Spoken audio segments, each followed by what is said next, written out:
આજે હું બનાવું છું પાલકનું શાક.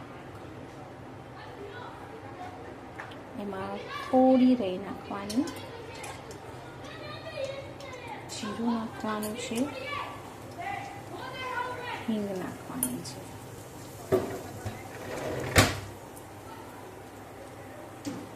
પછી આ આદુની પેસ્ટ છે, આ લસણ છે, આ મરચાંની પેસ્ટ, પછી ડુંગળી છે કાપેલી એ નાખી દેવાની છે ને આને મસ્ત હલાવી જ્યાં સુધી આ ગુલાબી ડુંગળી ના થાય ત્યાં સુધી એને સાંતળવાની છે. ડુંગળી સરસ થઈ ગઈ છે. હવે એની અંદર બટાકા સમારી લીધા છે. મેં એની છાલ નથી કાઢી, મને છાલ જોડે જ ભાવે છે.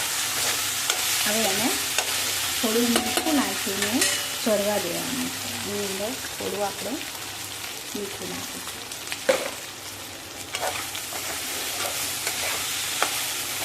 ચાલતું નાખી દીધું છે. હવે એને ઢાંકી દેવાનું.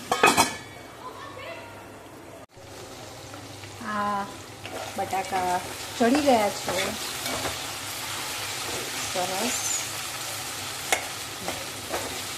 ચડી ગયા છે.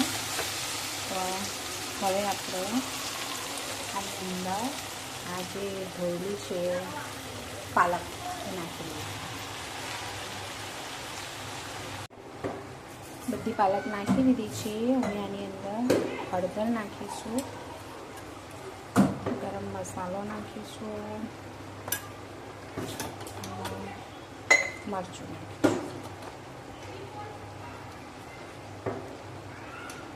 થોડું સ્પાઇસી ખાવા. મીઠું આપણે નાખ્યું હતું પહેલાં એટલે થોડું ઓછું નાખીશું અને એને મસ્ત રીતે હલાવી દઈશું.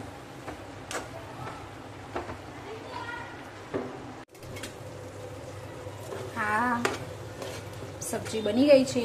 તમારે રસો રાખવો હોય તો રાખવાનો. આપણે પાણી નાખ્યું નથી અંદર. જે પાલક ધોઈ હતી એનો રસો થયો છે. તો આ છે આલુ પાલકનું શાક. હવે થઈ ગયું છે તો હવે એની ઉપર આપણે ધાણા નાખી દઈએ.